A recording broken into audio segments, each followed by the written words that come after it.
Raindrops on roses and whiskers on kittens, bright copper kettles and warm woolen mittens, brown paper packages tied up with strings. These are a few of my favorite things. Hey, welcome to Half the Battle. Today's video is gonna be quick and dirty because due to circumstances, I really didn't have any time to work on stuff. So I thought I'd show you some of the craziest crap I've stumbled upon over the years. These items are rare, perhaps even one of a kind, and quite unusual. They are also completely worthless. So let's dig in! First up is a Transformer from the Revenge of the Fallen line. He is Detour.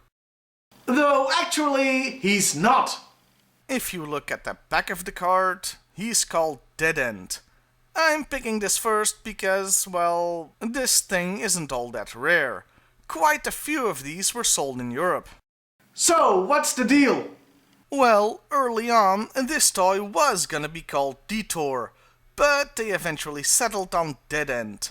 Some inserts still called him Detour though, so what we have here is a packaging variation. That doesn't make it valuable. In fact, it's worth less than a regular Dead End toy. For me, it's just a quirky thing to have. Next, we've got comics and cartoons. Dutch ones, to be precise. We got some DVD releases of bunched together cartoon episodes in the early 2000s. What's weird about these is, they all have artwork of the then new G.I.Joe vs. Cobra line. But the episodes are obviously from the original Sunbow cartoon.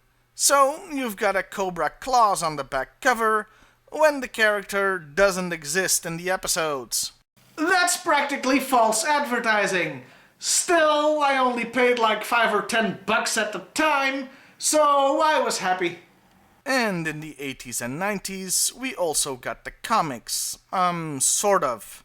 A typical G.I. Joe comic had an issue from the regular series, as well as one from Special Missions, with a few entries from the Order of Battle comics in the middle.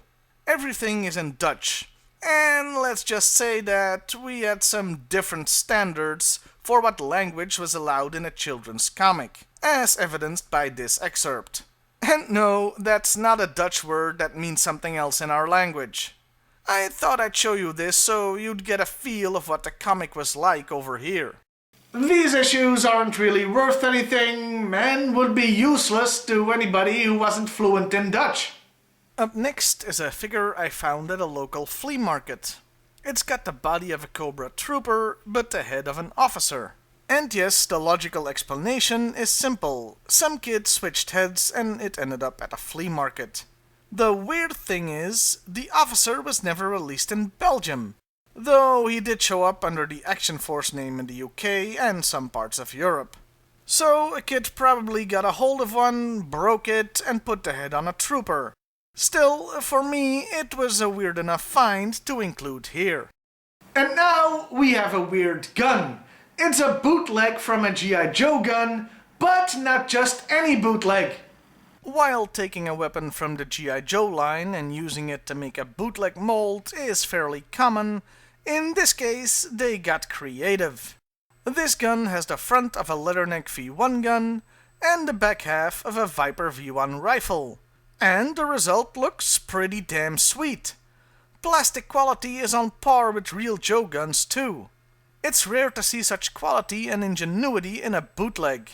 Cutting two guns in half, gluing them together and making a mold from that. Kudos.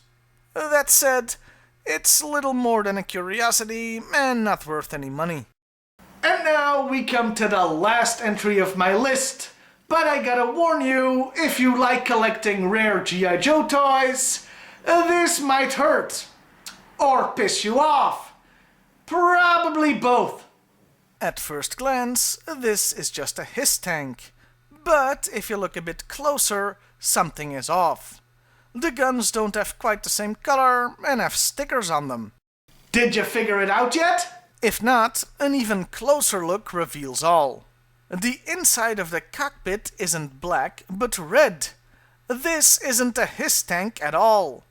This is an Action Force Hyena tank, European exclusive, quite rare, quite expensive.